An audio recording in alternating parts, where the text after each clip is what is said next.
taking another small break from my work, and Black Frogger, or Jean-Pierre, I was watching your video about the school shootings. Yeah, good video. It's very interesting. I actually like the way that you edit and do your videos. Especially for something as tragic as that, it injects an element of humor and almost absurdity that I wouldn't say takes the sting out of exactly, but it makes you think in a sense. And just some of the points that you raised. Look, I took notes.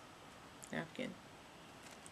Anyway, constitutional rights. Well, there's been ongoing debate, although I guess maybe it's not ongoing anymore, but I remember when I was a kid, back a really long time ago, my school, which was fairly liberal, and it was in the north, not too far from Canada actually, but one of the things that we were always taught is that there was debate over whether or not the amendment that people quote when they're pissed off at gun control, that amendment wasn't necessarily applying to private citizens so much as militia, in that the government couldn't be the only body or organization that had access to weaponry and firearms. And that was in response to some of the lovely things that the English monarch and English Parliament were doing at the time, which is not allowing the colonies to have armed militias. Anyway, so that's, yeah, in the past, and it has been taken to mean we can own assault rifles if we want to. So the other thing that I was thinking about as far as the learning from our mistakes, and is anyone actually surprised that this happened? I have to admit I wasn't surprised. Not in the least. It was tragic, and I was like, oh my god, what the hell? But not surprised. And part of that is that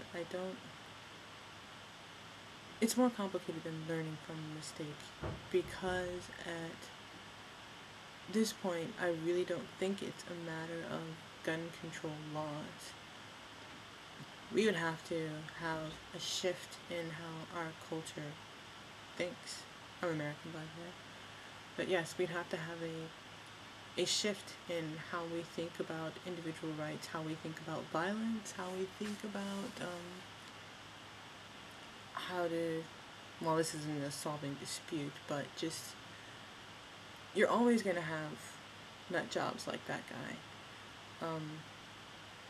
But I've sort of come to a bit of a conclusion in general about behavior, is that the way people express whatever it is that they're feeling inside is a matter of resources that are available to them in their culture.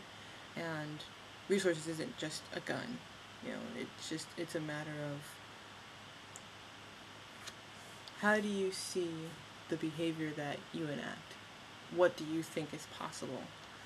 And for him, being in a nut job, not getting any help, and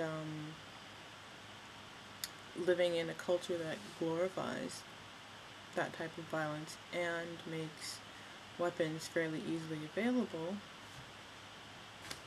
well, is anyone surprised? I don't know how to make that change happen, because I think there are too many people who are too unwilling to reconsider. Oh well.